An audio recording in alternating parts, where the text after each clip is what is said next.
Salut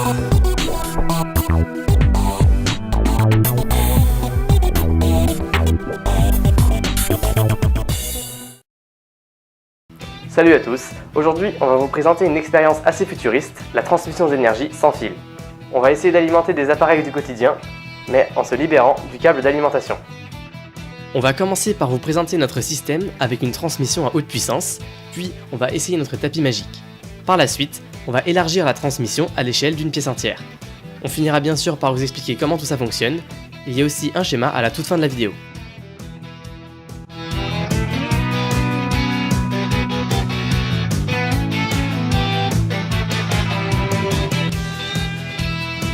On met en marche l'alimentation.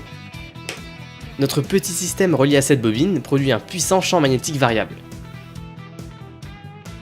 Il ne suffit que d'approcher une seconde bobine reliée à une ampoule pour la voir s'allumer à distance.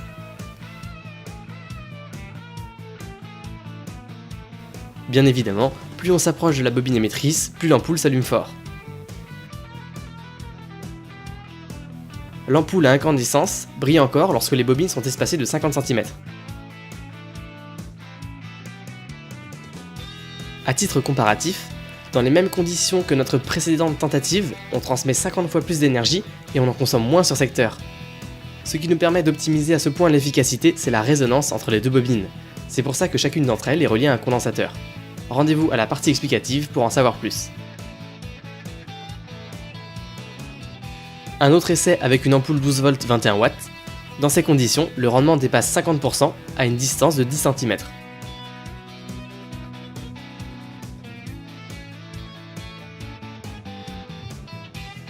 Pour alimenter un petit tube fluorescent, on utilise un transformateur sur ferrite, ce qui permet d'augmenter la tension au détriment du courant. Il faut se rapprocher pour déclencher le tube, mais il s'allume encore à plus de 50 cm.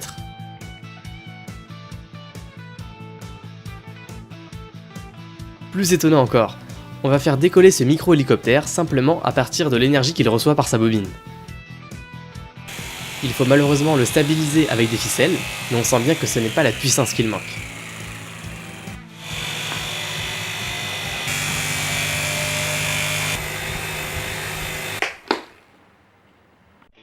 À présent, on va essayer notre tapis magique. On a eu l'idée d'incorporer une bobine, en l'occurrence un simple fil, sous un tapis, pour vous montrer une application simple et efficace de cette transmission d'énergie. Rien n'a changé en ce qui concerne le système et son alimentation. On a fabriqué plusieurs appareils compatibles avec le tapis magique. On va commencer avec un ventilateur. Au-dessous, on distingue une bobine couplée à un condensateur et un système pour obtenir un courant continu. Le ventilateur fonctionne n'importe où sur le tapis et même en hauteur jusqu'à 1 mètre.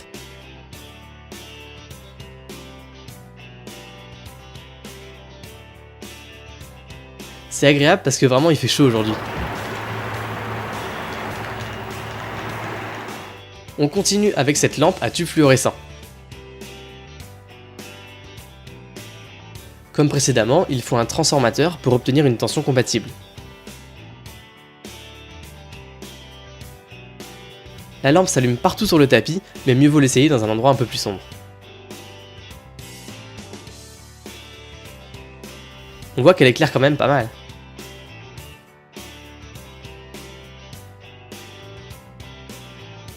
Voici un appareil encore plus sympa, c'est un chargeur multimédia. Il dispose d'une prise USB et d'une sortie micro USB pouvant délivrer un courant allant jusqu'à 1 A. Un petit tour sur le capot, en plus d'une bobine, il y a un transformateur pour optimiser la puissance, mais aussi de quoi obtenir un courant continu régulé à 5 volts. Il n'y a donc aucun risque pour les appareils. On branche un téléphone et il recharge. Le courant de charge est encore de 100 mA, 60 cm au-dessus du tapis. On essaye la prise USB avec des enceintes.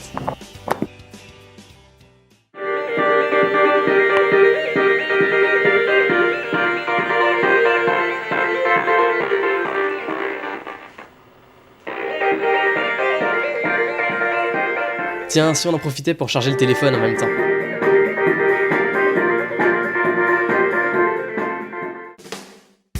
Pour aller plus loin, on va tenter plus gros. Voici le premier synthé pouvant être alimenté entièrement sans fil.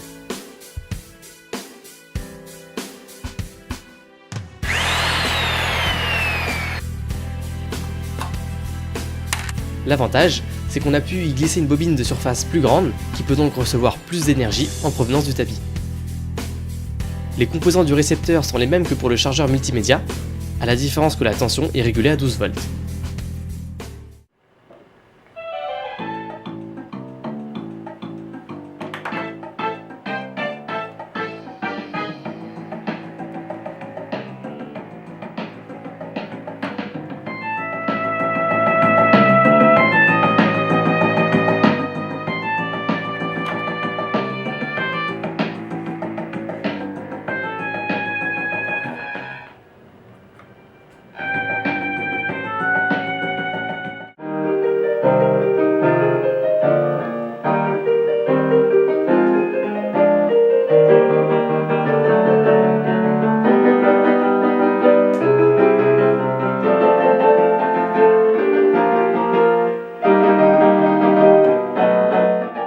Découvrez maintenant une véritable innovation, la machine à raclette sans fil.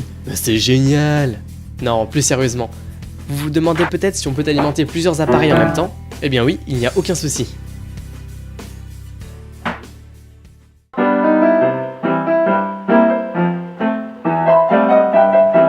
On peut même alimenter les appareils en dehors du tapis, à condition de rester à proximité.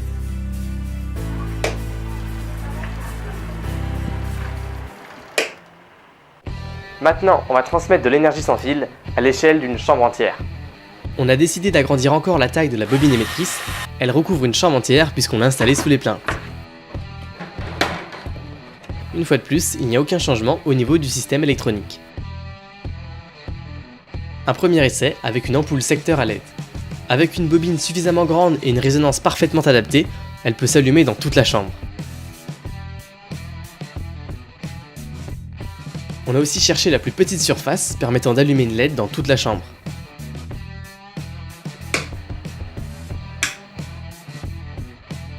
C'est assez impressionnant, où qu'on aille, la LED s'allume du sol au plafond.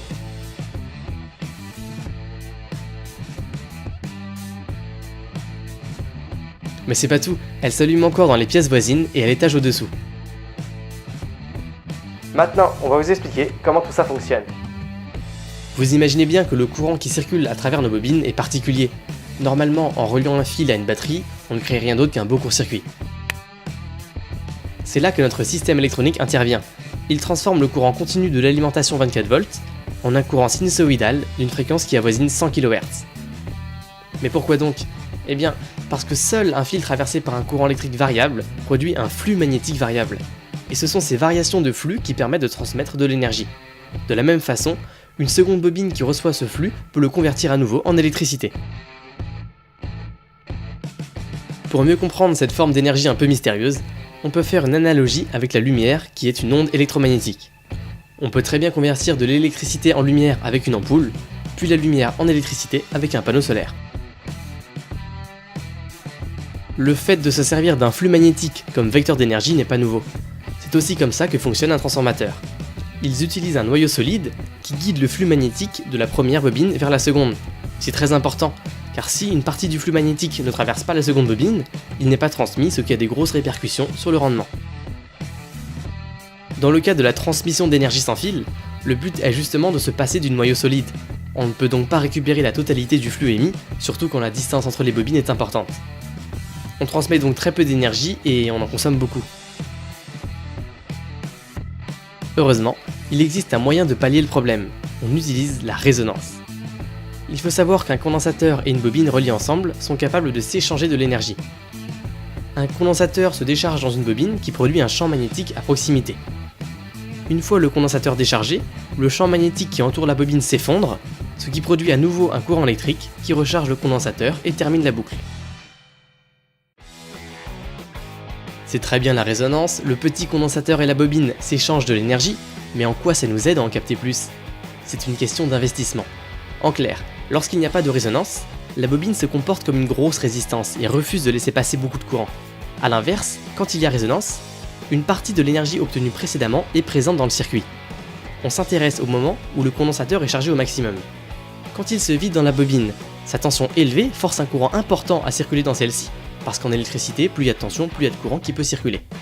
Une partie de l'énergie est remise dans le condensateur, l'autre est récupérée. Au final, on force donc la bobine à aspirer plus d'énergie à partir du flux magnétique que s'il n'y avait pas de résonance. La différence n'est vraiment pas négligeable.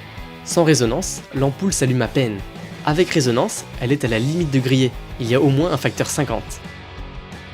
Pour obtenir cette résonance, vous l'avez compris, il suffit d'ajouter un condensateur en parallèle avec la bobine. Mais il y a une condition à respecter.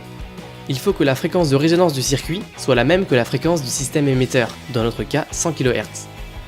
Il faut donc adapter parfaitement la capacité avec un ou plusieurs condensateurs en fonction de l'inductance de la bobine et de la fréquence. Le simple fait d'écarter les deux spires de cette bobine modifie suffisamment son inductance pour désaccorder le circuit. Un autre exemple, notre micro-hélicoptère n'est pas accordé avec la fréquence du tapis, on récupère donc une puissance minable.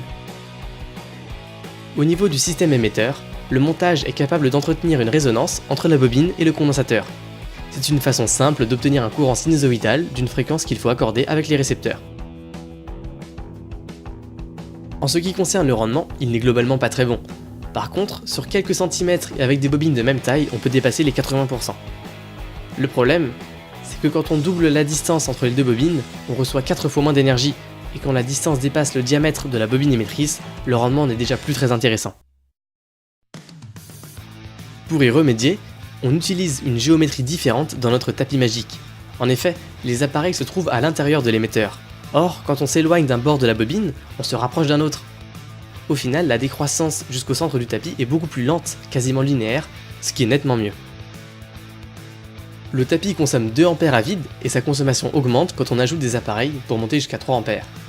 Seule cette surconsommation correspond à l'énergie que consomment les appareils. Le rendement est donc meilleur quand ils sont plus nombreux. Il avoisine les 30%. Cette transmission d'énergie sans fil est en plein essor. Vous savez sûrement que certains téléphones peuvent déjà être rechargés de cette façon. Par contre, cette méthode ne présente pas un grand intérêt puisque le téléphone doit être placé à un endroit précis, à la manière du chargeur de souris sans fil que l'on a fabriqué il y a quelques années. L'avantage avec notre tapis magique, c'est qu'on recharge les appareils compatibles dans toute une surface. On pourrait facilement le décliner en un bureau magique, capable de recharger tous les appareils que l'on pose dessus, avec en plus une certaine tolérance sur la hauteur. Là, ça deviendrait vraiment pratique.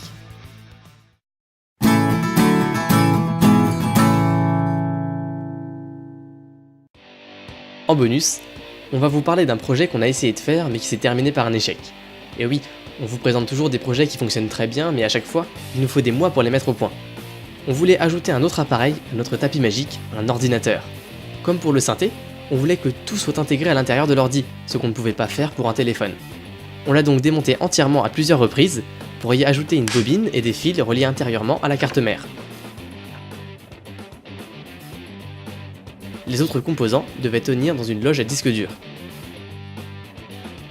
Tout s'est bien passé, l'ordinateur n'était pas perturbé par le champ magnétique, mais la puissance était assez limitée à cause d'un phénomène de chauffage par induction parasite. En connaissance des risques, on a voulu simplifier le montage récepteur pour augmenter le rendement en se passant notamment de régulateurs de tension et obtenir la meilleure adaptation d'impédance possible. Après quelques tests concluants où le PC chargeait à 1 A, on a décidé d'augmenter le flux émis, mais la surtension produite a détruit le régulateur de l'alimentation de l'ordinateur. Pas de chance, mais comme toujours, on apprend de nos erreurs.